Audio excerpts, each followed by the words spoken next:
Is that better? We're on live. All right. Yes, it's The great. We're answer is on yes. live. Welcome to Come on, Sporlitics, where Keith. sports and politics mix and mingle. I'm Stacey Johnson. Joining me tonight is Aguna, the Nigerian moderate Republican, Keith, the constitutional conservative, Stephen, the independent thinker, and my cousin Todd. It's election night tonight. Did you vote? Vote? Vote? I did. Stephen did. Aguna did. Todd did. I don't know about Keith. The World Series. Congratulations to the Houston Astros, even though they did not have any U.S. born black players on their team. Why is that? We will talk about that. Michigan, the state of Michigan, and other states, including Pennsylvania or anyone else, could be pummeled with RSV, the flu, and COVID-19, health leaders warn. They say that you can catch all three at the same time. NASCAR Cup Series Championship with Steven. He's here to tell us all about it. 9 people are hospitalized after a shooting outside a bar in Philadelphia. Congratulations to the Los Angeles Football Club, that's Major League Soccer for those of you who don't know, in winning its first Major League Soccer Championship Cup. They beat the Philadelphia Union. Ooh, this was a tough weekend for Philly sports. The 2022 United Nations Climate Change Conference began. What day did that start? This past Sunday, November 6th in Egypt, and will end Friday, November 18th. Says that the world is experiencing climate chaos. The Philadelphia Eagles are the only NFL team undefeated this 9th week of the football season. On the campaign trail, did candidates get to the heart of the issues in your area? We would like to know, such as the decline in the number of teachers in public schools. Teachers say reasons for this are a lack of support from administration and negative perception of the job. We will discuss that and more, and the races as they come in. But first up, NASCAR with Steven. Steven, what is going on? First, I thought the week was over, and then I realized, is it championship series week? Oh yeah, the week is over. It's all done. This is the last thing I'm probably going to say about racing for a while. It's just like NFL. There's stuff that happens in the off season, but the championship happened on Sunday. It was in Phoenix, and Joey Logano won it all, which broke my heart because I'm a big Ross Chastain fan this year because he made racing exciting again. He didn't care about feelings. He didn't care about anything. He just raced like there's no tomorrow. And that's what fans really love. And I had a good bet on him to win it all. He finished second. Second place doesn't pay. But he would finish 6 points behind Joey Logano, who won it all. And that's great, Joey. I'm happy for him. That's his second one. But this is Ross Chastain's first one. And he's on a shoestring budget with a shoestring team, but he made the most of it because of his talent. He's absolutely amazing, and he's great for NASCAR. And this was one of the best years I've ever seen. I was skeptical of the cars, the new cars they had coming in. They made so many huge changes, but it actually, most of the time, made racing a lot of fun. Now, we have bad news. Xfinity is just a step down. These are the guys that are going to be they're going to be NASCAR superstars as they get older and as they get more experience. And one of the guys is Ty Gibbs. He's Joe Gibbs' grandson. And Joe Gibbs used to coach the Redskins a couple of different times. The best coach we ever had, and one of the best people who's ever lived. He's a great human being. And it was Ty Gibbs won the Xfinity championship, and he's going to be with the big boys really soon because he has unlimited talent, and he's going to be a champion in NASCAR as well pretty soon, I do believe, and we're looking forward to him. But the sad thing was his dad, Coy Gibbs, died at 49 years old. He had a degenerative neurological disease. I'm not sure what it was, but at 49, he went to bed after his son won the championship, and he didn't wake up the next morning. And he's such a tender age at 49. It's really sad, but a lot of times you see people struggle for so long. Sometimes you just think it might be a better way to go. I don't know, but he's just so young. It's a tragedy, and I feel really bad for the Gibbs family, and I'm praying for them, and I hope the very best for them. And they tried to have a party, a celebration, but no one was feeling it. But the world is wide open for Ty Gibbs. And Joe Gibbs is a race car, multiple race car owner, and he's just so much good for so many people that, you talk about somebody deserving something he didn't deserve. Nobody deserves stuff like this, to see his kid die that way. Our thoughts and prayers go out to him and his family. That's horrible. I wanted to share a screen with you.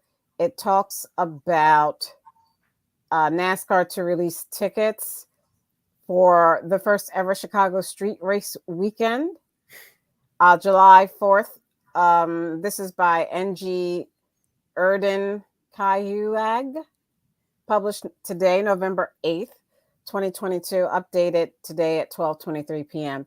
It says that preparations for NASCAR Chicago Street Race weekend are revving up. The event is on track to hit the city 4th of July weekend 2023, with the Xfinity Series taking place Saturday, July 1st, and the Cup Series unfolding Sunday, July 2nd. The 12-turn, 2.2-mile street course will weave through Chicago staples like Michigan Avenue, Buckingham Fountain, Cloudgate, and Soldier Field.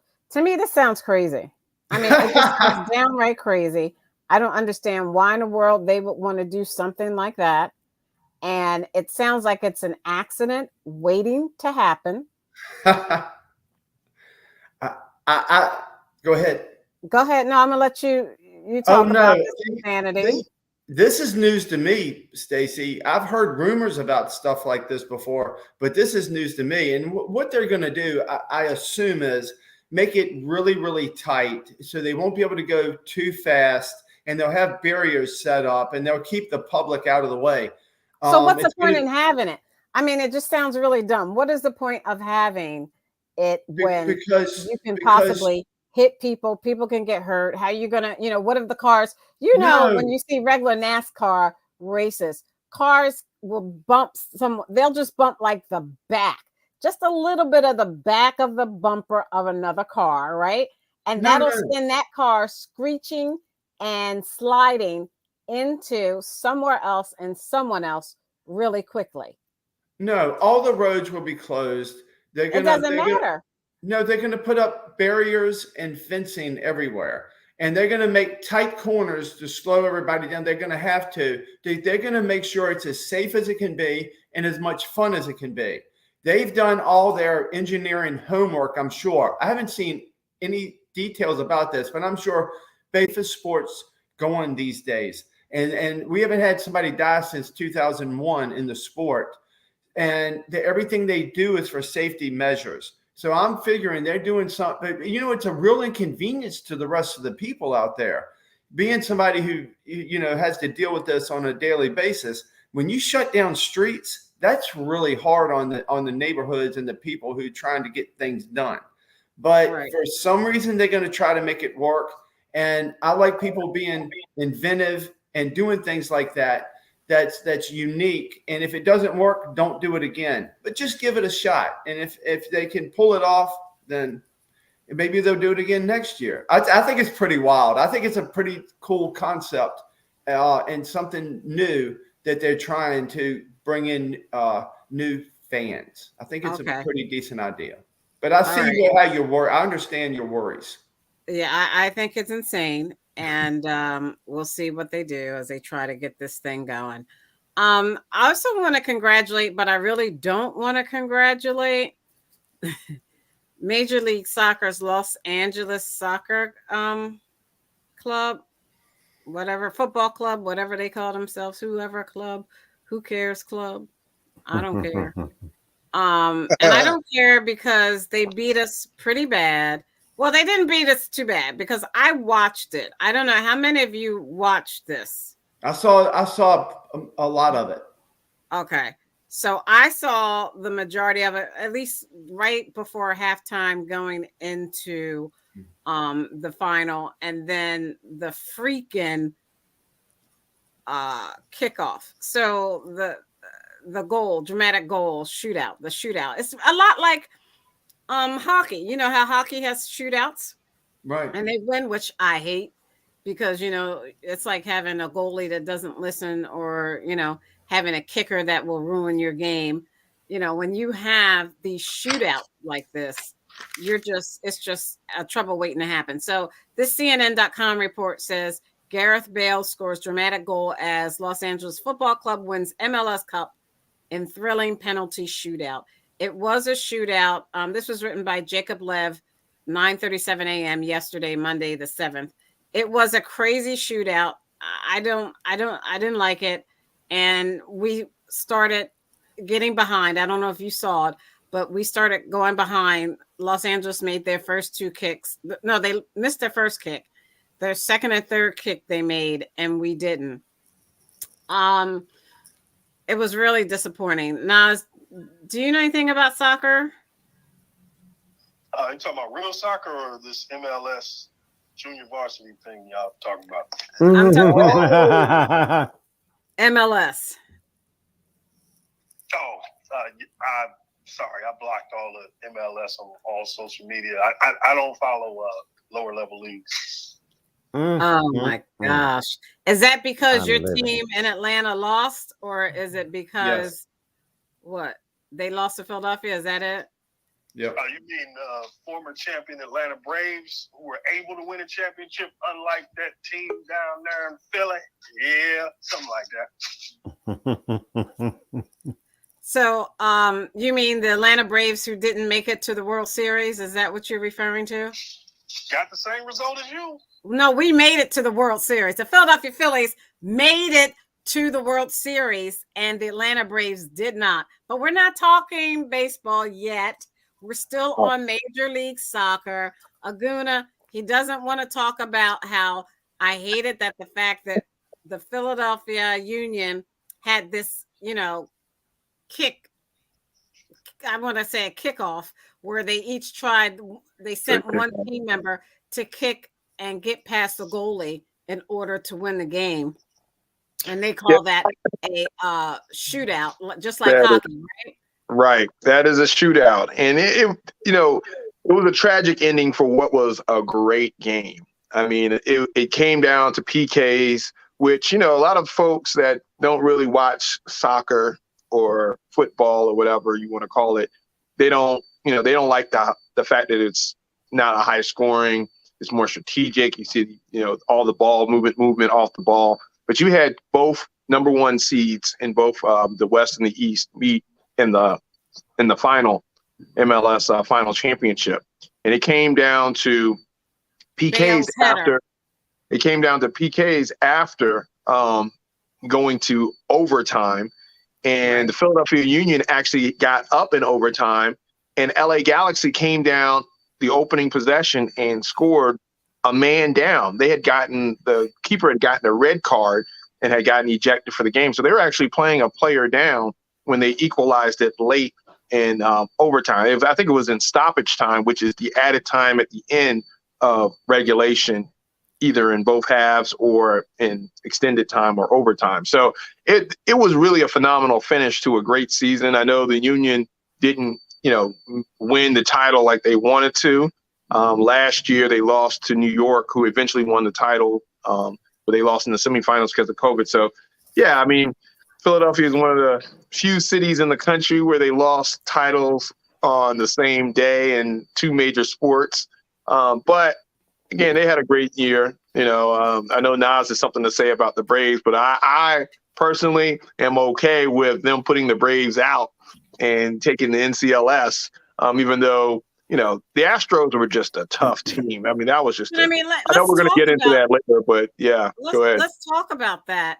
Let's talk about how the fact that the Astros were a tough team. I said from the beginning, I was afraid that the Astros just had their bench we didn't have a match in terms of talent for talent in our bench to the Astros bench. They could just keep pulling out players that could perform for them above what we could do. But let's talk about how they don't have any U.S.-born Black players on either teams and why that is a problem. And how does the Major League Baseball, how do they stop this? How do they put in pipeline U.S.-born African players or Black players who can play? Because, unlike the NBA, the Major League Baseball, you can't just leave high school and go to a Major League Baseball team. So, are you sure about that? Well, it's all about the farm system access, things like that. But at the end of the day, the best players in the world play in the majors, right? So you got to look at the best players. Yeah, but they have to. There's a process. They got to go out to those farm teams. Nas, jump in anytime you want. Yeah, I mean, but before you do that, you're overshadowing one of a really good World Series. All right, you're bringing an issue into a World Series that, again, that came down. The fact that the Astros were able to, after splitting one game in Houston, win two in Philly, that pivotal game 5 in Philly that just came down to, what's his name? I forgot the player from the Astros actually caught the ball. It looked like it was going to be a home run. It looked like the Phillies were actually going to go up 3-2 in the series, going back to Houston. And so, yeah, I mean, yeah, I get it. We want to talk about Black versus white and everything like that, but we're also got to look at the fact that, these are still not just the about best talking teams. about Black versus white. Now, I bring this up, Nas. But wait a minute, I bring this up, Nas, because you're a racist. No, because all you see is color. I don't see color. I love everybody. Dusty Baker, the manager for the Houston Astros, said he's ashamed of the fact that neither team had U.S.-born Black players. I bring that up because that is important. That is key. And a lot of people would want to know why. Nas, why? No, and MLB is going to continue to do that just because the incentives point that way. So what does that do? That takes away slots that previously, other guys would have gotten, and that would be majority of, Black baseball players. Because in America, the traveling teams cost a lot of money. And so what is the problem? So wait, what is the problem? I'm trying to explain it. But you're taking too long. You're taking too long. You're taking too long. Black Just like people don't have any money. You're going on and on and on. Cool. Go ahead. Then. I just want to know. I want you to get to the meat of it. And the meat of it is, why is it that Black African American players in the United States, in Philadelphia, in Boston, in Milwaukee, in Houston, in Atlanta, in Miami, not Miami, in Tampa, in Orlando, and Jacksonville, and New Mexico. Why is it they? Oh, I just did that on purpose to make my point. But why is it that those players, those African American players, are not making it more so to these baseball teams? I just told man. He just told you.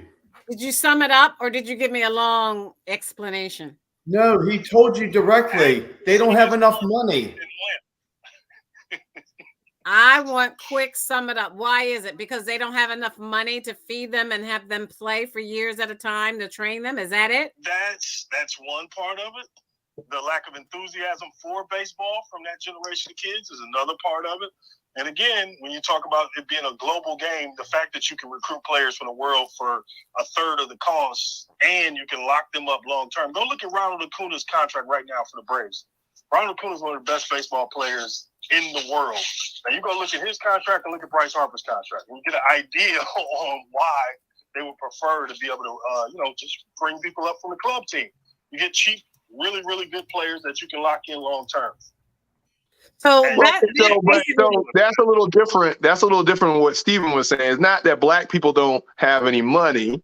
It's the fact that a lot of young black kids out here in suburbia or wherever you are, they don't want to play baseball. They barely want to play soccer. They don't want to play it. They want to play other sports. They want to play. Why do they want to play other sports? Why do they want to play other sports? What makes other sports more?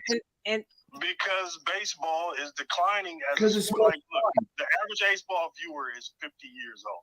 They have an older base. They're not really doing good with young people, and that kind of shows in the demographics that come up. So this is not an indictment on black people. It's not an indictment on baseball. Because if anybody had the answer and called baseball, they'd give you $250,000 and hire you immediately, because this is a hard problem to solve. Well, actually, it's easy if you get for example, it's what Venus and Serena did for tennis. It's what Tiger Woods did for golf. And all it takes is a talented black person to bring up the sport, and everybody would make money. Well, but they don't do that. How many of those golfers that we were promised came after Tiger? Not many. How many are on the circuit for tennis after Venus and Serena? We got Coco and a few others, and that's it. Like there's not like this huge sea change that people were promising. But you also got to realize it's very competitive. It's very competitive. We're not talking about a couple hundred kids here. We're talking about the premier athletes of the world getting into Major League Pipeline. So yes, you have to go off and market and do outreach and get, communities of color involved. But at the same time, you're still competing globally. At the same time, it's a popularity contest, right? Kids nowadays don't even want to play sports. You got to pull them out the house to play sports. So let alone have to do something athletic enough to rise to again, I know 8-year-olds, 7-year-olds, 8-year-olds have trainers. They have personal trainers. They're trying to. Their parents are trying to trainers for what? Personal trainers for what? They're trying to have muscles or something? For soccer, for hockey, for any. It is a marketer's dream right now, trying to get these kids to the pros. So it's like, if you don't have the money to hire your own personal trainers and to get the equipment, playing hockey and stuff like that, baseball, you have to buy the equipment. You have to play in the clubs. You have to build relationships. So it's not just about, hey, I'm good at basketball, so I can go on to the NBA. No, you're good at basketball, but you also have to have 100,000 followers, but you also have to have a trainer, a marketer, a PR person. It's all kind of different dynamics going on in sports nowadays. It's not just about talent. It's about exposure. Yeah, when we were younger, guys were three-star athletes. They played football, they played baseball, and they played basketball while they were in school. Right. That's kind of going away. Guys pick a sport, guys and girls sport, and they train extremely hard for that particular sport. There's really no off season, and if you want to be in that pipeline, competing against the best of the best, that's kind of what you have to do. So, really, I get where Stacey's coming from in asking the question, but I promise you, if MLB could just throw some money at this and figure it out, they would. But it's just not that simple. Like, kids are not as into baseball as they were, and it's really hard to justify spending money here when in these other places where baseball still is popular, especially for kids. All right. How do you turn that? And you'll notice most of the kids that get to the pros their parents were in the pros. So it's about relationships too, and they kind of have the inside track on how to train themselves to get there, right? So you get a smaller and smaller pool of talent because it's so focused on people who've been in there. I'm sure Tom Brady's kids, which he said would never play football, they could probably get in there if they wanted to, if they started playing. Now, he has enough money to have the world's greatest trainers come in there and get them up to speed fairly quickly. And of course, teams would love to bring in Brady's kids as that would make money. I mean, it's like it's about relationships even more so than talent nowadays. So let me share the screen really quickly. Go ahead, Nas, while I'm getting this. No, I wasn't going to fully agree with what Guna's saying, but relationships are part of it. But just think about this. All the quarterbacks we see now, go back to Jameis Winston. That's probably the first generation of black quarterbacks that went to all of the camps when they were in school. and got all the tutelage about being a quarterback, and now what do you see? It started to bear fruit. Now you look across the NFL and you got black quarterbacks everywhere. It wasn't because they couldn't play the position, it's because they didn't get the one-on-one training and to go to those exclusive quarterback camps back in the day. Now they go. So like us seeing a black quarterback now is not a big deal.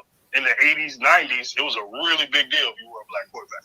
All right. Yeah, and I do agree, but you also saw that all the little black kids want to play football. So it was almost a matter, the demand was still there in order to just, it's different than like a position in a sport that's already popular amongst African Americans and now you're talking about a sport that's not popular, right? Black kids, we just don't want to play baseball. We're not running out to the sand lot.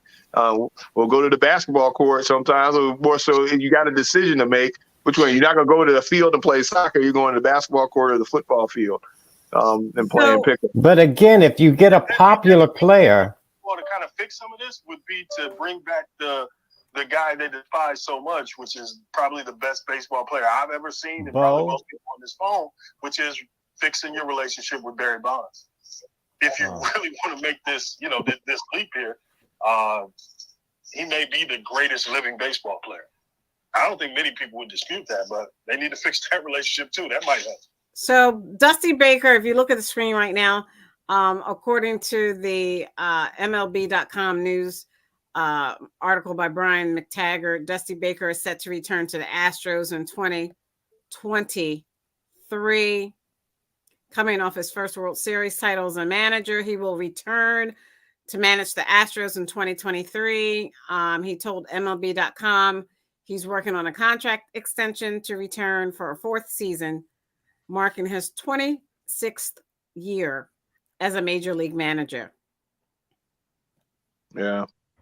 Good luck. It's well deserved. Definitely well deserved, man. That game 4 no against the Phils just broke their back. And I knew from there, I was like, you know what? You start doing no-hitters in the World Series, the first no-hitter in the World Series since like 1956 or something like that. The writing was on the wall for Philly. Yeah. My stomach just started turning upside that game down. 4. Well, that game 4, yeah. If we would have went up 3-1, it would have been a wrap. We would have just had to get one more. But yeah, the no, and they tied it up. I was like, oh man, it's going to be a tough one to bounce back from. And they all right. Y'all good. Y'all just got beat by the better team, and honestly, like the hot streak hitting that you guys went on to get to the World Series was an amazing thing to see. I'm a fan of Bryce, so don't think like when I'm throwing my shots at Philly, like I'm really knocking them in a way. Like I'm really not, because I know what they are. But those dudes got hot in a way that was ridiculous. The pitching staff stepped up big. Like there was no reason you guys should have been in the World Series. Let's go back a couple months ago. Bryce breaks his thumb. I'm telling you. Fire your manager. It looks like a disaster of a season, and somehow they turned it around. And, you lost to a better team in Houston, which now doesn't have to deal with the cheating allegations. So there we go. But shout out to Dusty Baker, man. Go read some stuff about Dusty, man. He's like damn near Forrest Gump. Like this dude didn't smoke with Jimi Hendrix.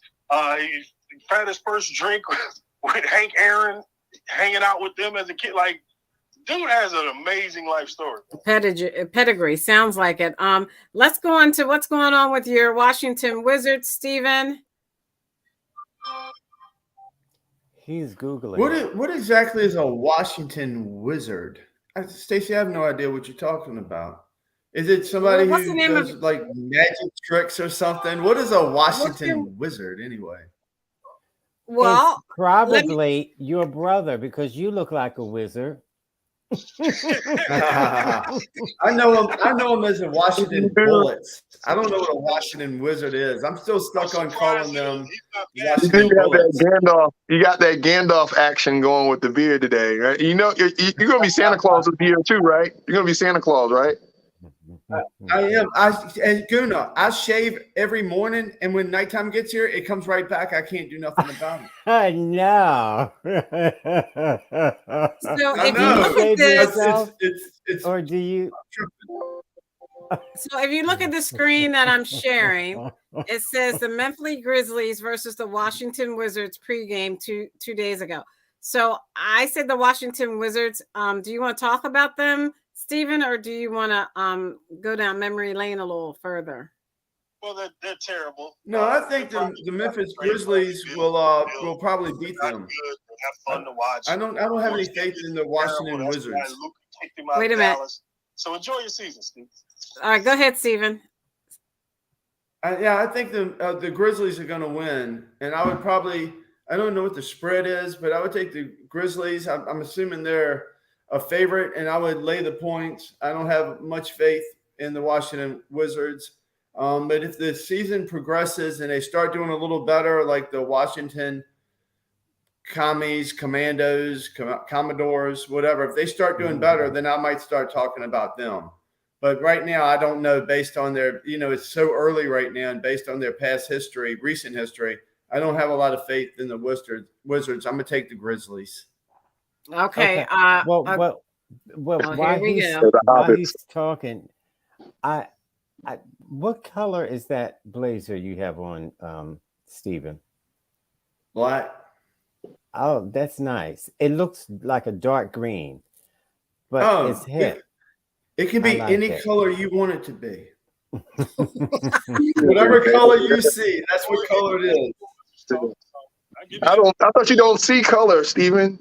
You love everybody.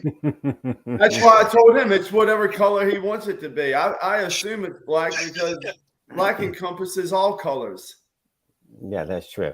But it's a nice blazer. I am bored. Yeah. Let the bearded folk bond over there. You got Stephen as a wizard and Todd let's talk about these Hawks. What are the Atlanta Hawks doing, Nas, before we get to the better team, which is the Sixers? But Nas, what's the Hawks doing? Actually, the Sixers are in a free-for-all. Joel Embiid came back from injury the other day and played a beautiful game and got y'all a win, but you guys have been sliding. Rising right now. Trae Young sat out, but DeJounte Murray still carried them to victory over Giannis and the Milwaukee Bucks. Hawks are looking real good. Aguna, I think when Embiid goes into the center, he hogs the center so much that they can't get anything done. And then if he makes a mistake, we're ass out. You know what I mean? Y'all should trade him to Atlanta. That'll solve it.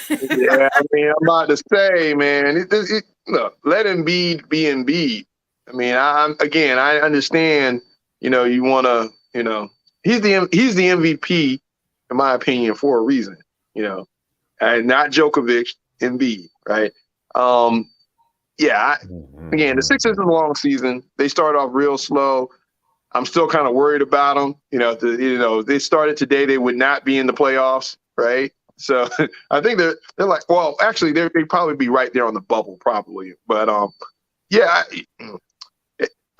long season, they're going to bounce back. When Harden gets back, they're really going to make a run. I totally see them making a run.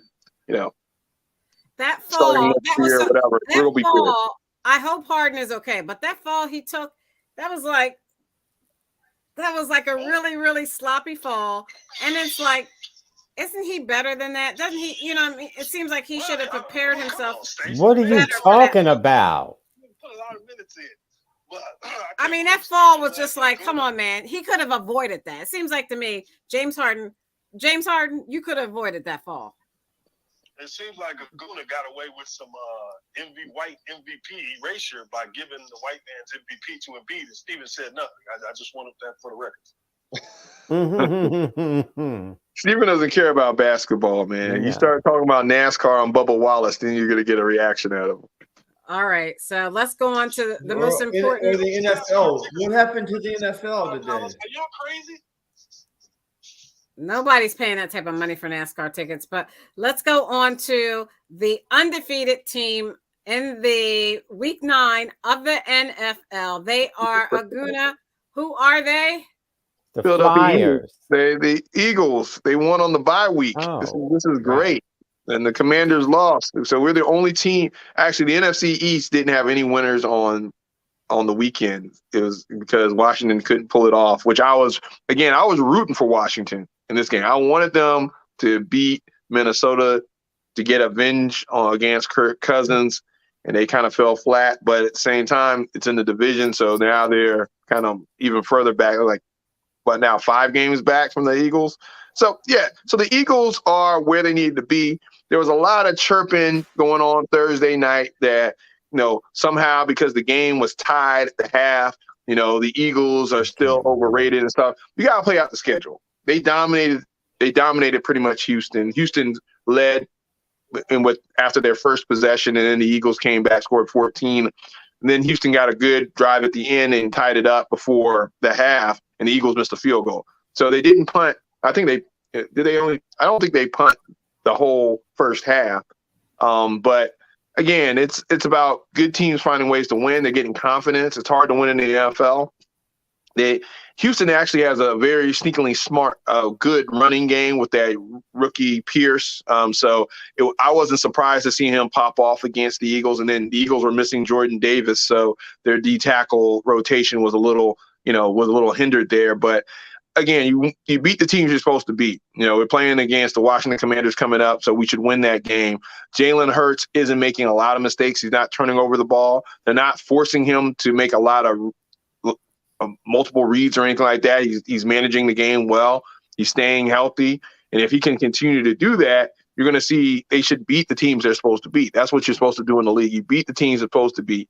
And then when you get to the playoffs, you have the confidence to kind of make a run, especially when you go up against some of these harder teams that, again, you don't know what position those teams are going to be in come playoff time. And for some reason, the Dallas Cowboys, in playing the same schedule the Eagles are playing, but the Eagles are playing an easy schedule, are now like the biggest contender to beat the Eagles and all this other stuff, even though they struggled against Detroit. They were losing against Detroit at the half, and the Chicago ran up on 250 yards against the Cowboys. So, but they don't have a problem. We have the problem stopping the run. We have all these problems. So when you're 8-0, you're going to have the target on your back. You're going to have all the high expectations. So now people are talking about undefeated. They're talking about all these things. One game at a time. The Eagles are doing good. They're staying injury free. So if we can continue to keep this up, I think, I don't think they're going to go undefeated, but I do think they'll probably, win at least 12 games, at a minimum, Right. So let's look at the NFL, ESPN NFL Power Rankings. Finally, you see I don't like that. Philadelphia as Philadelphia Eagles #1 Week 9 ranking. Yeah, and that was by default, right? Because what happened to Buffalo? They lost to the Jets. Josh Allen, who may be nicked up with this elbow, I think it's his arm injury or something like that. I don't think he's going to miss time, but you start to see a chink in the armor of the Bills, who people already picked to win the Super Bowl. And, of course, they always are high on the Chiefs. And, of course, they're high on the Cowboys. So the fact that we're #1 by default because we're undefeated, they couldn't put us any lower. I mean, we're the only undefeated team. So now they're going to put us at #1. But I don't care about these rankings anyway. I mean, right. when the power rankings, when we won the Super Bowl, we came into the power rankings that season at 16 or 17. So these things mean absolutely nothing when it comes to the playoffs and when the season plays out. So this is a team I want to talk about, Stephen. Let's talk about your team. What's going on with the Washington Commanders? Are they even on this list? I'm looking for the Washington Commanders on this list. The Washington Redskin Commanders have nothing to lose getting ready to play with the Eagles. The Eagles have everything to lose. The Eagles didn't impress me in their last game. I love Jalen Hurts. I have him on my team. I need him to do well. I have A.J. Brown. I hope the Eagles score 70 points, and A.J. Brown and Hurts gets all them points against the Redskins Commanders this coming up weekend on Monday night, I believe. But I hope that sincerely because I need it. But because I need this to happen, it may not happen. And they're going to play loose. And Heineke is very loose. And there's a lot of talent on this Redskins Commanders team that a lot of people are overlooking right now. They do have a lot of talent, and they are playing well. And if they can get a little bit more healthy before this week comes up, they may have a puncher's chance. I wouldn't count them out. Being a divisional rivalry game, I don't count them out. I think it's going to be a really, really good game. But like I said, I need Hurts to go off. I need Brown to go off. So you know how I'm going to be rooting. I don't have Okay, any so Redskins Commanders Yeah, on my but team. and I agree. I agree with what you're saying. I agree 100% with what you're saying. I think this is going to be a tough game. I don't see Heineke coming into Philadelphia and winning though. Now, I think it's going to be tight. I think there's the potential for mistakes to happen and Philadelphia to kind of get into a lull a little bit. But I think ultimately, Monday night, in front of a national audience, Heineke, who's been pretty consistent, but to come into that type of atmosphere in Philly and win, you saw what happened to Cooper Rush, and Cooper Rush was supposed to be this, the replacement for Dak Prescott or something like that until he came to Philly, and then reality set in, right? So Heineke may be around the same way, because the only thing about the Commanders, Redskins Commanders, it's only thing about the Commanders that you need to look at is that offensive line. I mean, I think that's where you're going to see if Heineke can't get the protection that he needs, and if he's, running for his life back there like Carson Wentz was when we played him in Washington, it's going to be a long night for him. So he's got to get the ball out quick to McLaren, to, Antonio Gibson is, he was one of my favorite players coming out of Memphis in the draft. And, so he's back. And so there are some potential there to light things up a little bit, but that offensive line for Washington, I don't think it's going to hold up very well. They're going to get their doors blown off. The only way this game is interesting is if Carson Wentz makes his way out of the hospital and starts in a revenge game there. That's the only way this thing is interesting. Besides that, so beat them down. All right, so I'm going to talk. Not in this NFL. Really quick, if anybody's seen any NFL this year, nothing is a guarantee. Is a guarantee this year. There's nothing to guarantee. Buffalo Bills just lost to the Jets. Things you don't think is going to happen. Kansas City almost lost. Things you don't think is going to happen happens this year. It's a really bizarre year for the NFL. Well, and I don't base anything that. Let me know how you. So let's talk about these Atlanta Braves. I didn't talk about the Eagles. I think I just did for you. I said the Atlanta Braves. All done. Bye-bye. Thank you, Steve. So let's talk about the Atlanta Falcons. Okay. Well, your loss. Well, again, we got to get Marcus Mariota out of there. We pulled off way too many wins. We're supposed to be 0-17, and these people keep trying to win. They run the ball and ugly the game up. It's boring and terrible, and we're not getting ourselves in position to get the draft pick. So this is a disastrous season. Like, I can't say anything good about it. So the ESPN ranking for the Atlanta Falcons is Week 9 ranking 15. The Atlanta Falcons are 4-5, and the non-quarterback MVP is the running back committee. Hey, but they're tied for first place in the South, right? That's the only division that everyone has a losing record, right? West East is the only one now that the Commanders lost has a winning record. But the thing is, Atlanta could actually make the playoffs given how bad the Bucs are playing. I know Tom Brady got one out, against the Rams this weekend, and he was happy to do that. But that NFC South, there's some really bad football being played down there. I mean, you look at New Orleans, they just fell on their face Monday night.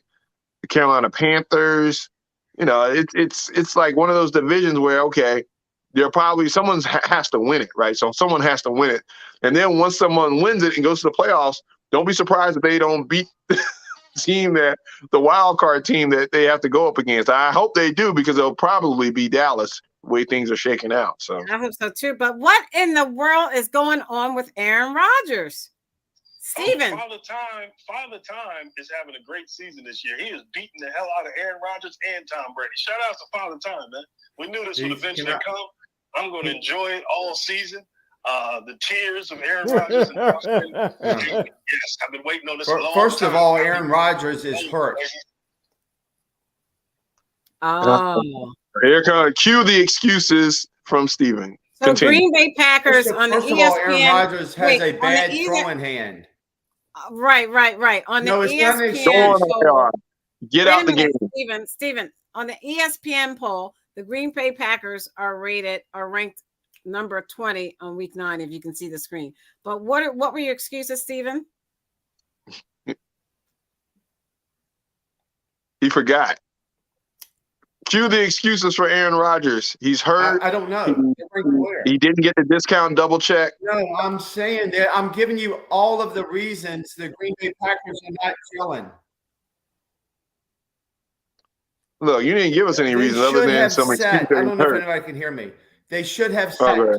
Well, maybe your guys shouldn't be doing drugs. They should have and hanging set out. Aaron Rodgers and ball back. Aaron Rodgers runs the Green Bay Packers. Let me finish. Aaron Rodgers runs the Packers. They won't let him sit. He doesn't have a good grip on the ball. It's his throwing hand that's hurt. He doesn't have Devontae Adams anymore.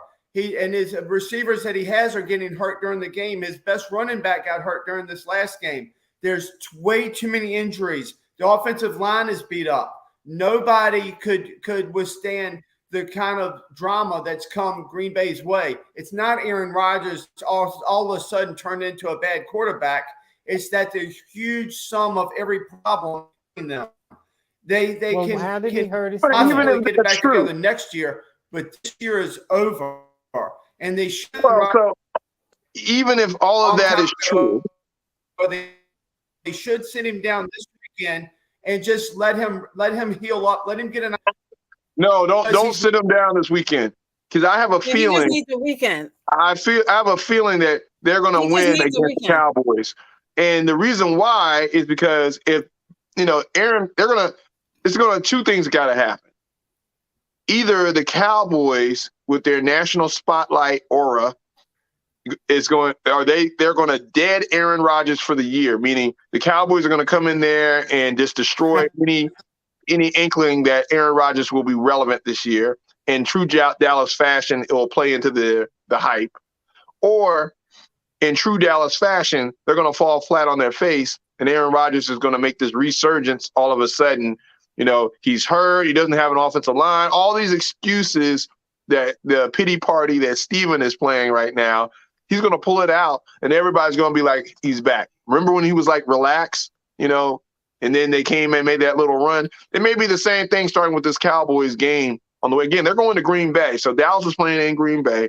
You may see the resurgence of Aaron Rodgers just because everybody's counting them out right now. Everybody's coming up with these excuses. I don't think he's hurt. I mean, his feelings may be hurt, but he just doesn't have the supporting staff around him. He's done. It's over. Once you go MAGA, you don't matter. QB done, not QB1. It's over. All right. So one more before we go into politics. Can we talk? Did you talk about the Eagles yet, Aguna? I did talk about the Eagles, but about the Eagles, but okay. Go nobody ahead, wants to cousin hear Todd. it. Here it comes. Go ahead, cousin Todd. Go ahead, cousin Todd. His beard is already nice and waxed. Go ahead, Todd. I was just going to say about the Eagles need more blockers. They're going to have to get Moses Malone, Dr. J, and Maurice Cheeks off the bench and let them do their job. They got to block. Then I think if all goes well, they'll win the Stanley Cup. Todd, just please go back to the breakdancing battle that you came from with that Adidas jumpsuit, and hopefully you can beat Turbo and Ozone and everybody. Because you need to stick to what you're good at, all right? You need to kind of stick to what you're good at, Todd. What are you talking about? Right. You look like you came from a breakdancing battle. Listen, you don't know anything about fashion. Just because I know the 80s are coming back. They're coming back. You're clearly in my, in my Dior jumpsuits, hoodie right now, Wait, let me see that. I can't tell if that's Dior. It's not. It definitely is not Dior. Okay. It's the door, not Dior. So, Stephen, let's talk about these live results. Election results are coming in, and I want to know from each one of you. We'll start with you, Stephen. Do you think that, first off, did you vote today? 2, do you think that who you voted for dealt with the issues that most affects your community? It is what we had was a very small contention here today. It wasn't anything huge. Nobody put up any signs. There was no advertising. There was no going back and forth. It wasn't very big. We had some referendums, but in Virginia, and then I guess Aguna can tell you, especially in my district. Well, he didn't know my district, but it wasn't much going on today. Well, we had one thing on the ballot: Chow versus Wexton, and where we are. So yeah, it was like one going into like the PSAT. It's like you walk in there, you only vote for one thing, and it's like, what am I doing here? I need to get out of this high school. They closed down all these schools for this. We could have just, we could just voted online or something like this. It was a waste. So, but and I think elections will get to the point where we start voting online. But if you look at the screen that I am sharing, be a long time coming. There are a lot of seats up. A few of the poll have closed in certain states, especially on the East Coast and the Midwest. Definitely not on the West Coast. But as you see, we're getting return. That's what South Carolina's red. Tim Scott won. Yeah, already Tim Scott won. His re-election. Mm-hmm. And where's that, South Carolina? Right. So. Yeah, they got more ballots than they have. So go ahead, Cousin Todd. Did you vote, and did your local election officials talk to you about issues that mattered in your community? Yes. Yes, what? Adidas. No. Yes, Adidas. This is my sticker. Put the camera back on me.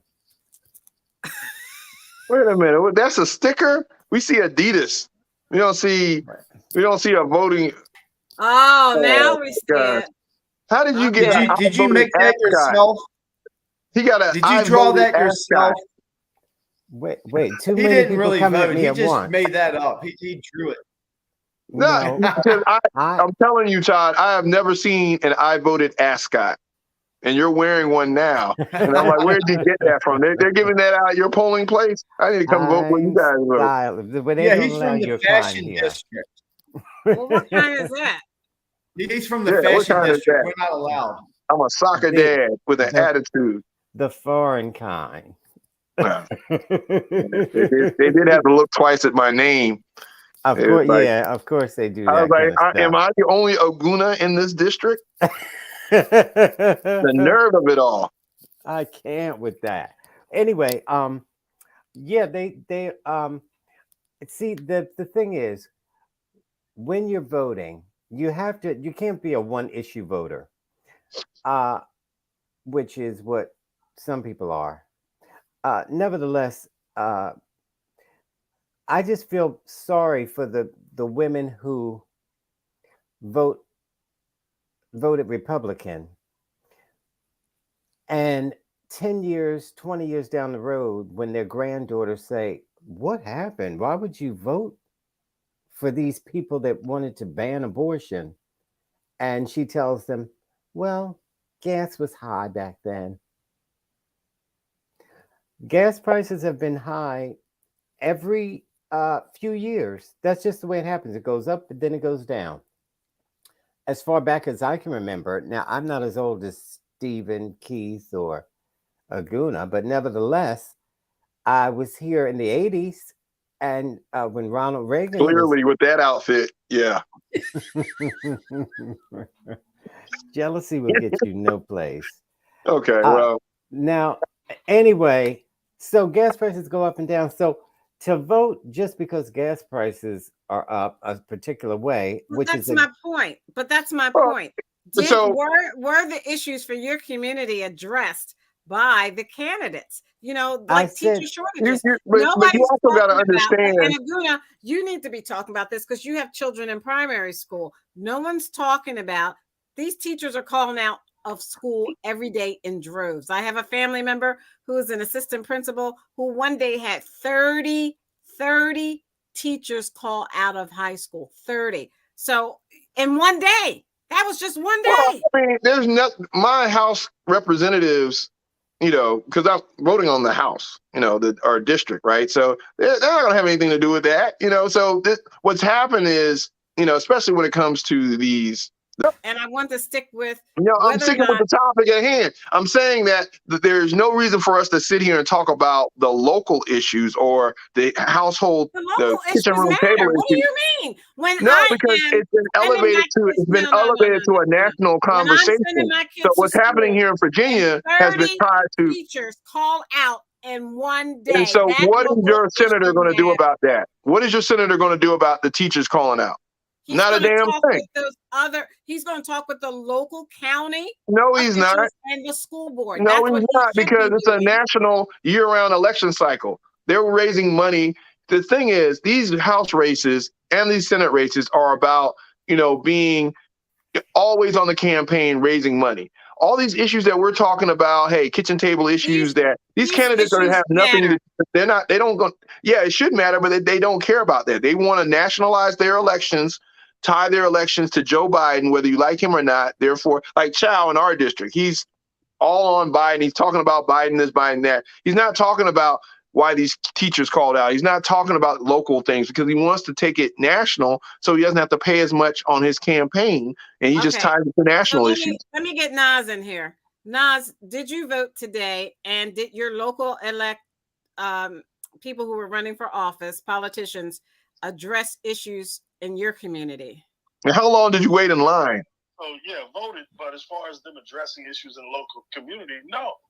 They voted and came up with initiatives based on what their donors wanted. So the one thing I think voters down here wanted as far as a ballot initiative was, if you're an elected official and you get convicted of a crime, there's a freeze on the state funds that come to you. So that's the one thing they got. Besides that, they got some initiative about, if you own a poultry farm and you want to merge it with another farm, you will not be taxed on it, and some other stuff that the very wealthy donors here wanted. But no, direct citizen things, local things that people actually care about, no, those things were not addressed. All right, so that's the problem. And let me share the screen to show you the live CNN.com up-to-date minute projections of the elections all over the country. As you can see there, CNN projects 7 minutes ago that Republican Matt Gaetz, Todd, will win re-election in Florida's 1st district. Surprise. Well, Florida's very Matt Gaetz. Those people were always safe. But for the Dems to put Maryland, first black governor of Maryland, that's a surprise. That's a surprise, early. And what's a surprise about that to me, as the first black governor of Maryland with Wes Moore, is that he's never held a public office before. That doesn't even matter anymore. But Matt Gaetz, Florida is so beyond stupid. I never even, Florida is just beyond me. It's about the R. It's all about the R. It doesn't matter the character of the person. It's about the R. Stephen, it also says that CNN projects that Republican Marjorie Taylor Greene will win re-election in Georgia's 14th district. After everything she's been through these last 2 years, why do you think she won re-election, Stephen? Because she's real and she tells the truth and she tells it like it is. And the majority of the people appreciate her. Then the people who are propagandists and lie against her and put her down and they hate her, it doesn't matter, because people understand what's real and what's true. And that's what we want now. We're tired of the lies, and we want people like her to represent us. She's a wonderful so it has This nothing to do with Trump winning that district by like. Didn't Trump win her district like by 80%? Yeah, it's a holler of Georgia, What's your as point? they would say. And the good old folks. What's your point? The point is, it had nothing to do with what you just babbled about. It's the fact that she's in a safe district. She didn't have anybody running against her. I mean, come on. It was You're just making excuses. You're making excuses. So 9 minutes ago, No, so 9 minutes ago, like you make her out to be, math. Okay. She's a bad person. So 9 minutes ago, CNN projected that Ohio voters approve a measure requiring only U.S. citizens to vote in state and local elections. They approved an amendment They approved an amendment to the state constitution to sky is blue. require that only a Sky is citizen blue is on the ballot. of the United States can vote at any state or local election, assuming they meet other requirements. It would prohibit local governments from allowing a person to vote in local elections if they are not legally qualified to vote in state elections. What is that? See, something has to be said about some of the propaganda that affects some of these white voters, man. Like, a lot of the things that they do to these voters isn't fair because these people don't have, they're working people, they don't have time to study, to read. No, they don't. Sensibilities that people can easily prey upon. Right. Years ago in Oklahoma, they did a similar bill to this where they said there would be no Sharia law allowed in the Oklahoma State Assembly. And those people voted for it and passed it as if it was ever It's there. So it's similar to this. Yeah, those illegals who are terrified of being found out, they can't come down here and cast a ballot, which would get them arrested and deported. They Like, can't. This is more white nonsense, and it's sad to see it. It is beyond stupid. And like I've been saying, That's our democracy. This is for people like Keith and Stephen. They feel good about taking themselves. advantage of you. No, they're not. They're actually not. They're actually not. What they're not taking advantage of them. This is how they are. This is how they think. You guys need to stop making these excuses for these people. This is how they want it to be. This is democracy at work. This is your democracy at work. All right, so I got to move on, Aguna. Let me move on. So CNN. I don't. Stephen and Keith are not clear on what we're talking about. It doesn't matter at this point because they get clear on the next point. So CNN projects that Republican Greg Pence, the former vice president's brother, will win re-election in Indiana's 6th district race. He looks just like him, doesn't he? Now, I don't know if these people like him or hate him because they hate Mike Pence because he was a coward. So is his brother a coward by association? And then it says all 17 minutes ago, all polls closed in Pennsylvania. Fetterman campaign has eyes on bellwether counties. They want to get the vote out. They did a lot. The Fetterman campaign did a lot to get the vote out in Philadelphia in big ways because they knew it would be hard to get the vote out in places like Erie, Northampton, Bucks, and Center counties. And those are now. Why would it be hard to get the vote out? Because Center County, for example, is like Penn State College, and it's mainly Republican. Bucks County is outside of Philadelphia. It's mainly Republican.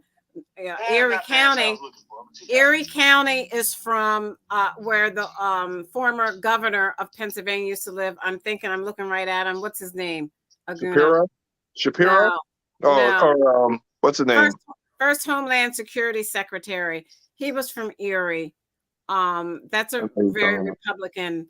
Even though I wouldn't be surprised if Erie turned more Democratic with the influx of a lot of different diverse. Joe Biden won Erie and Bucks County in 2020. So those are going to be the counties where if Fetterman runs at the same. Joe Biden won those counties because Joe Biden went and said, "Hey, I'm from this area, so vote for one of the hometown boys." That's why he won it. Well, Fetterman, he's in Pennsylvania. Frank Oz is a celebrity, so you see whether that plays a part in how people are going with this thing. Again, that's kind of what the campaigns have done. Oz has said that Fetterman doesn't have the health. He's like the bully. Even though he's a doctor, he's picking on the other guy's health.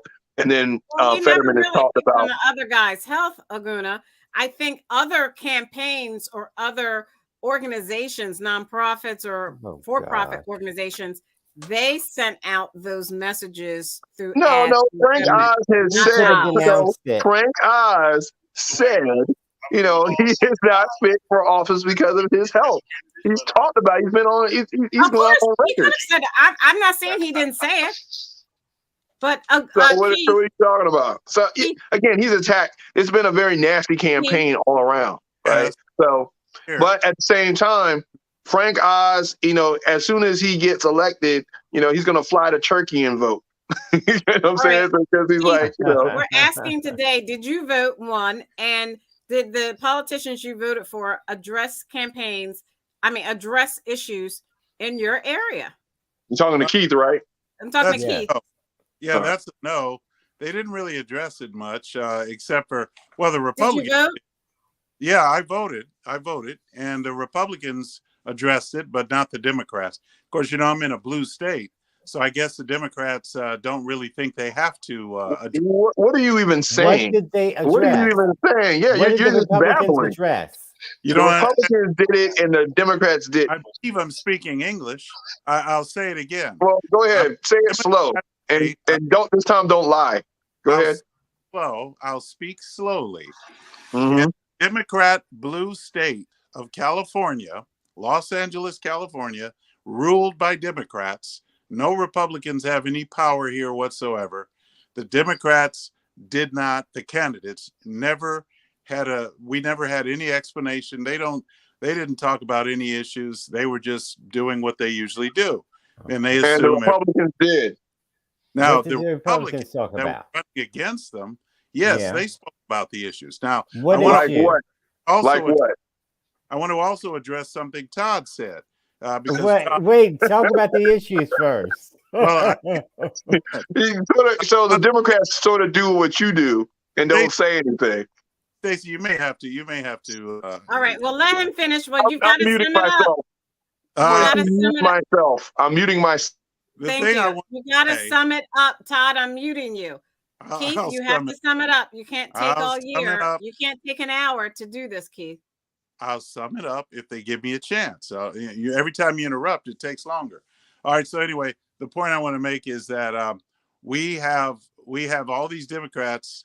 You know, they did their thing. Republicans tried to explain, and something Todd said when Todd said we should not be a one-issue person or voter, and Todd was right about that, unfortunately. But the only thing is, the Democrats are one issue. And Stephen, you can verify it. The only issue Democrats were talking about was the right to choose, for a woman to choose in her reproductive rights. That's all they talked about. They didn't talk about the economy. They didn't talk about gas prices. They didn't talk about any of those things. They didn't talk about crime, not over here. So all of that. So that's what let him finish. Let him wait. Nas, let him finish. Nas, let him finish. So that's what. Keith. So I'm done. I just wanted to say that's all they talked about here. You know, All it was right. on you, Whoopi Goldberg, all these people. That's all they talked about was women's reproductive rights. Okay. They did not So talk Nas, about other things. okay, thank you, Keith. Nas, I think the only reason that he saw them as talking about reproductive rights because this is the first time we voted since the overturning of Roe versus Wade. This is the first time the United States has voted since the January 6th insurrection. This is supposedly a referendum on inflation that Biden could not have caused because of a pandemic. So Nas, go ahead and make your point. Yeah. The point I was going to make is, so when they brought up the bill to stop gas companies from price gouging people and to have a federal mandate about that, I think it was 159 Republicans voted no, and the Dems voted yes when they tried to address Infamil, the price of Infamil for people paying for their children to eat.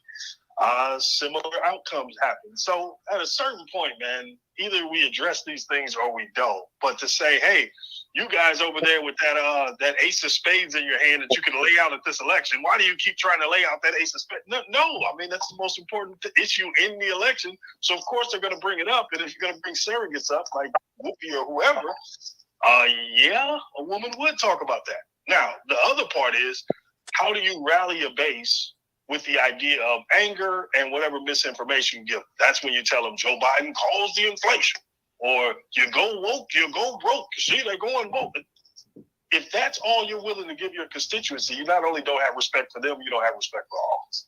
So I mean, we kind of got to address that, Keith, if we're being serious. So I'm showing the screen your CNN projection that Democrat Maxwell Frost will become the first member of Generation Z elected to Congress. And not blame the Democrats for something. I want to very say impressed. this. Well, let me talk about this issue. Let me say this issue. The issue that Biden said the other day publicly, and he said it, it's on tape, on video, that there will be no more drilling. No more drilling. So there's an issue you want to talk about, which something Okay, you would. so let me if we can unpack this for a little bit. What's More wrong with that? What's wrong with that? Why? Look, see, the thing about it is there will be no more drilling. Let's really think about that. Oil companies have a record number of licensing right now. It takes almost 5 to 10 years for them to go explore, go drill, and we're only getting 25% of oil from government land anyway. So it doesn't put a big dent in the. I'm not even going to go. I won't go down there, Stacey, because this is an issue that Keith is not equipped to engage in, but he likes to throw out there as if he knows what he's talking about, and you don't know what you're talking about. Stay in your lane, son. Before you move on, Okay. I'll address this in a real way. So let's be honest about this. Biden went over to Saudi Arabia with his begging bowl, trying to get them to cut a deal, lower the price, turn the spigot on, and get everything rolling like it used to be. Right. The Saudis said no. They heard about the green initiatives. They heard about everything else. They're supposedly thinking about joining the BRICS nations, which would be Brazil, Russia, China, and India, which means they're leaning more away from the United States. So you get the statement from Biden the other day where no more drilling and this, that, and the third. You know, it's a response that Republican or Dem, the president, would have given to a Saudi Arabia who appears to be looking for other partners. Okay. So, Stephen, if you look at the screen, Stephen, and then I know you may want to address that drilling, but address this first and then go back to the drilling, Stephen. It says CNN projects that Republican Rudy Yakin will succeed his late boss, Representative Jackie Walorski in Indiana. She was a representative who was killed in a horrible car accident this year with 2 of her staffers. There was a special election for the remainder of the term. Do you want to address that and then go on to the drilling, Stephen? Where's Stephen? I don't know. He probably muted himself. I hope he's a good Republican. I don't know. I don't know. I hope he's a good Republican. But you know what? With their oil reserves, Stacey, you know what we did with their oil reserves? We sold a lot of it to China. Our reserves, our strategic reserves, we sold to China. But is that an issue? 100% wrong. Is that an issue? Maybe he What are you talking about? He's complacent. He says why drill? He says why drill? We have to drill. We have to get everything that we have out there. Maybe it'll take 100 years to get electric. Maybe it'll take 100 years to get something better.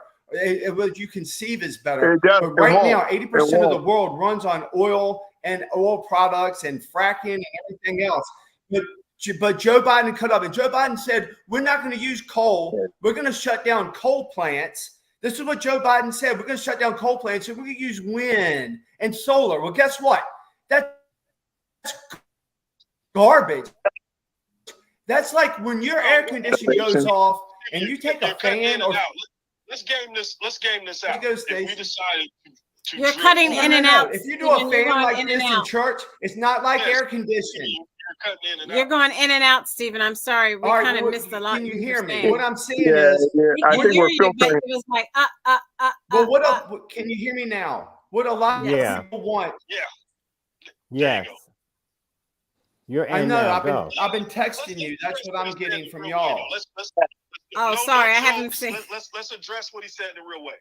If we decided to do the drilling like he's talking about, the OPEC oil controlling companies would do the same in order to do what? Cause your profits to decline, and the American companies who bought into you telling them that would then lose a lot of money, which is why it's not done. No, they would not. That's a lie. But we only get 25% of our oil comes from public lands.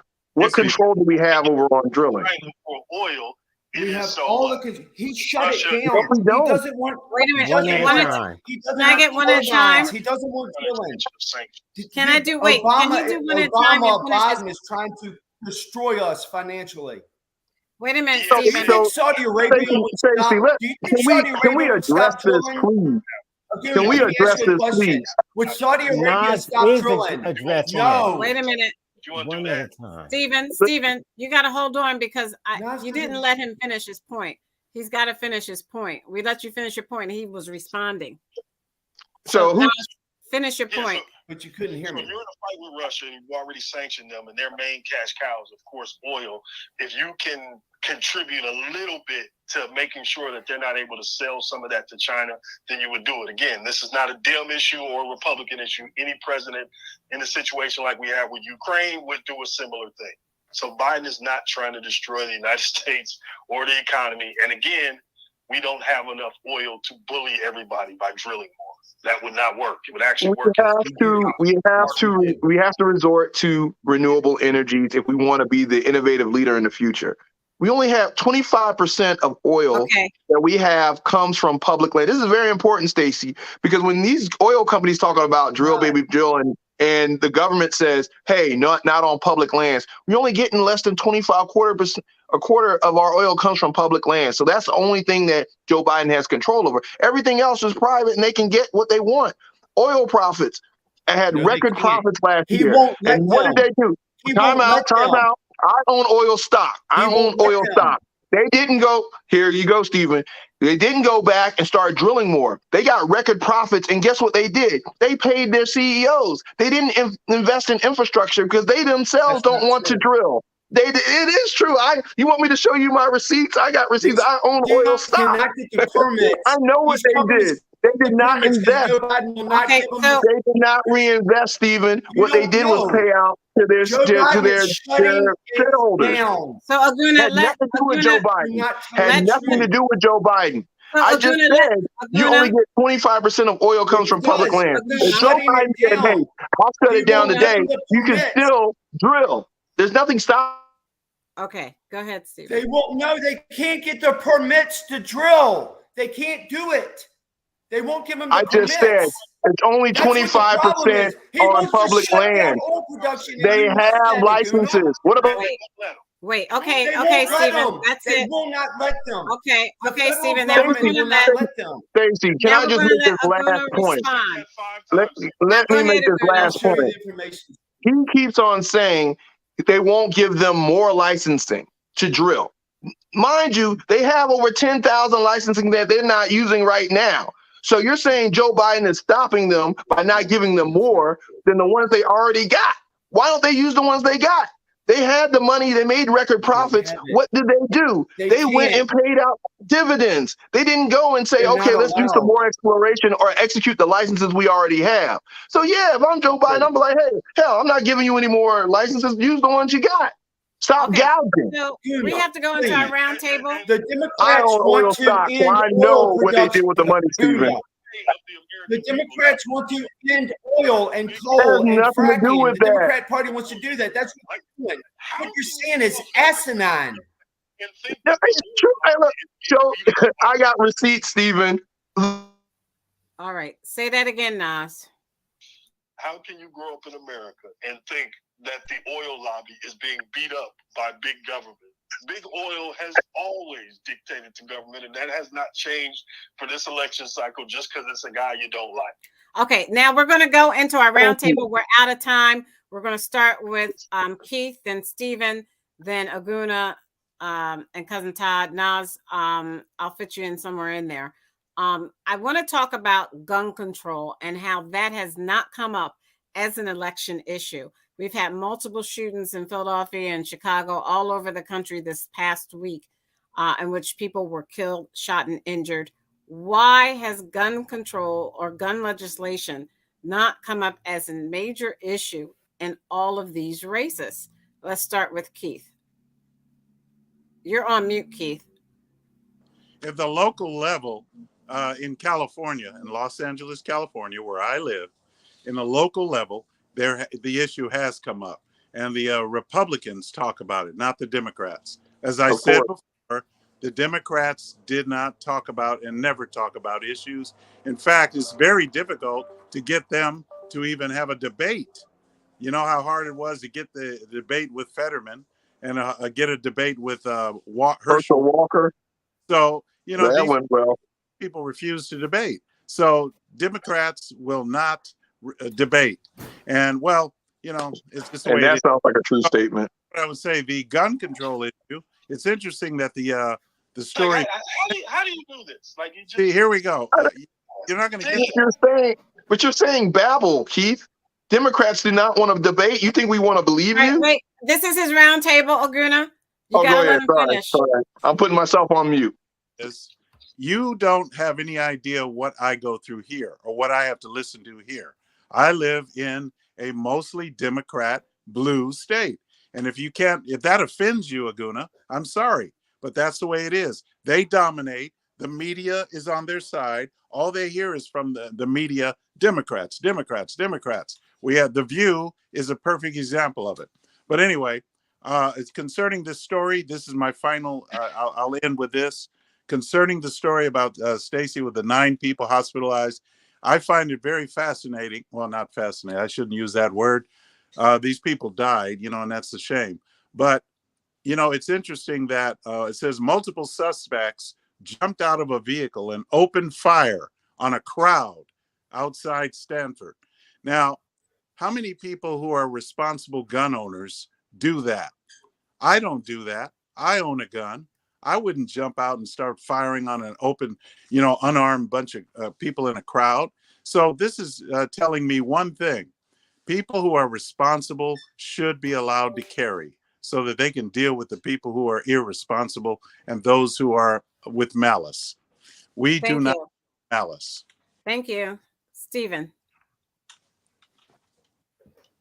What's your question, Stacy? Why gun control was not an issue by politicians who were running for re-election? Yes, but you're kind of lagging in and out. Stacy, you hear me? Yes, but you're going in and out. Why do we not hear about gun control at election time? Because it's not relevant. It's not relevant. It's not relevant right now. It never has been relevant. Like Keith was saying, awful, horrible people that have guns do awful, horrible things a lot. But 98% of us out here that have guns don't do anything horrible. We just want to protect ourselves and each other and help people that need help. There's no gun control problem. There's no gun violence out here. What we have is violent people who can't control themselves. We have people violence, not gun violence. And the only people who want to take guns away from citizens are the left that don't care about people's rights. We have a Second Amendment in this country for a reason. And the left does not like our Second Amendment rights. They want to take our guns because they want to have more control over us. That's why they don't want us to be able to protect ourselves. Good people with guns are out here in a 98% or more percentile. There are bad people with guns, and their recidivism rate is huge. And problems. They're the crazy people with guns. They're the gangbangers. They're the whole people. And there's not a damn law you can pass. All right. Thank you. Thank you, Stephen. Horrible, evil people from killing people. Thank you, Stephen. Go ahead, Nas. Keith is not a person. Nobody on this that owns Stacey, guns is evil. Completely ignored the question and started giving us their Second Amendment answer. The question was, why wasn't this big in the election cycle? Well, it's not big in the election cycle because Dems are terrified of being painted as the people who want to take your guns, as you heard Keith and Stephen come to that conclusion. So because of that, Dems are going to be soft on it. They're not going to push it. They're going to stay away from the topic until the next mass shooting. But during an election cycle, they are terrified of the Stevens and Keiths of the world who are convinced that the people are coming to take their guns from them. Thank you so much, Nas. Thank you for joining us tonight. Aguna. All right, man. Good talking to y'all. Yeah, I mean, these heroes with guns are one bad day away from being villains with guns. I mean, domestic violence, you look at accidents at home, it happens. And I don't listen to yahoos like people on this show. I talk to law enforcement and say, what are you, as an expert, what is your opinion? Does law enforcement want more guns out there? Do they need more things to have to account for when they arrive on a scene and we have somebody who thinks they're a hero and has a tactical advantage over a mass shooter, but then actually becomes a victim themselves because law enforcement doesn't distinguish between the two? So, I mean, there's no silver bullet to address this issue. And as you can see, the extremes always want to point to somebody else trying to. It always, it's always scare tactics. Hey, they're going to come for your guns. They want to control you. That it's actually them projecting on you. Every time someone comes on this show and talks about what you should be afraid of, you have to ask yourself, why are they trying to scare me into believing what they want me to believe? What's in it for them? Why are they saying the same narrative show after show, the same boogeyman tactics? They're blaming somebody else instead of actually coming up with solutions and actually engaging in an educated debate. They're actually afraid to engage in debate. They're not trying to solve for solutions. They're trying to scare you into believing what they want you to believe. Anytime someone is demonizing or saying, hey, the boogeyman over there, Dems are trying to come for you, I would question their motivation before I go out there and believe them. Thank you so much. Cousin Todd. You're on mute, Cousin Todd. Oh, sorry. It sounds strange, but I am inclined to agree with Stephen. The government does want to get into your, what are you doing, Keith? Just relax. Get into your private business and tell you what you can and can't do with your body, and tell you who you can and can't marry, and race mixing. They're going to outlaw that. And then what is Clarence Thomas going to do?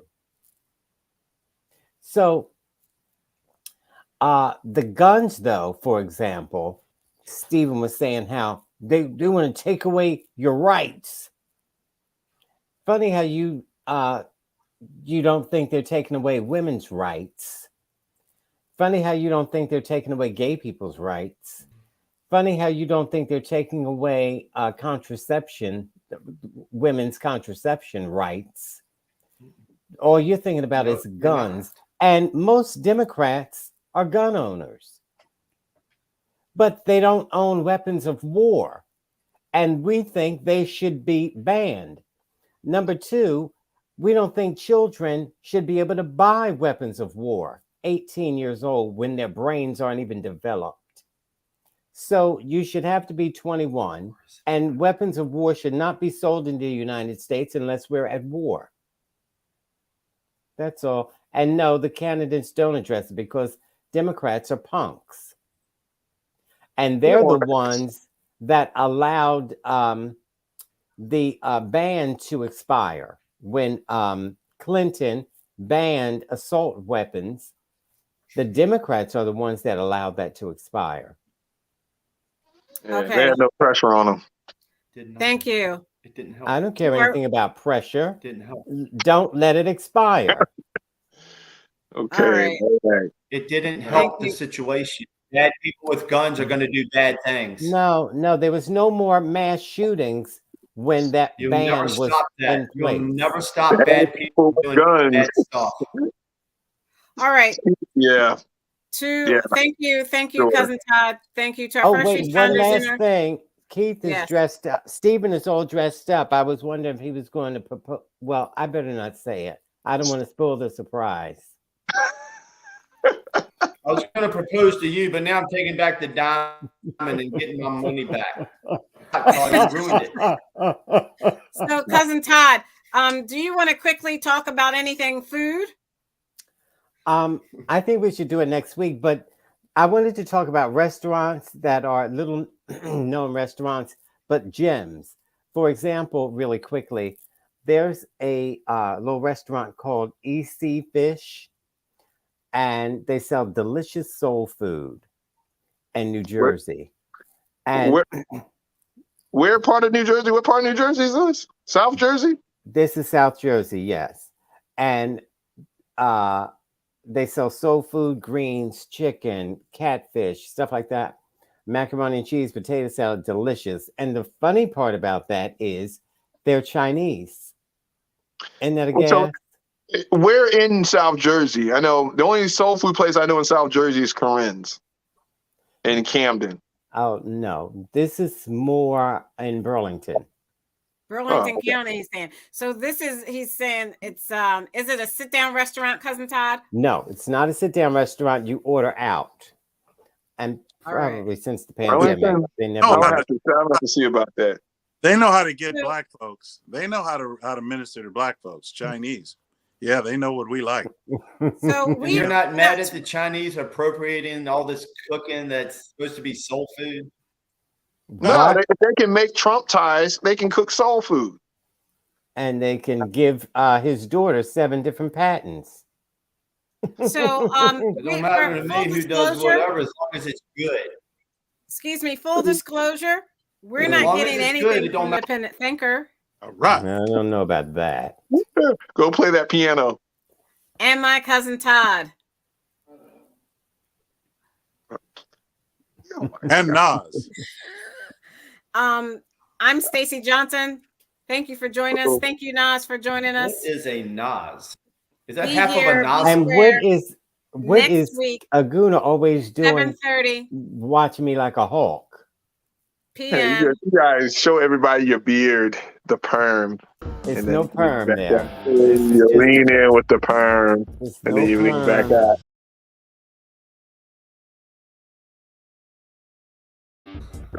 Hey, Oh, check us out on Stephanie Stallworth's The Flow Television Network. Check us out at Spoilertics at YouTube. Like and subscribe. Check us out on Twitch, Twitter, and our new Instagram page. We'll see you next week.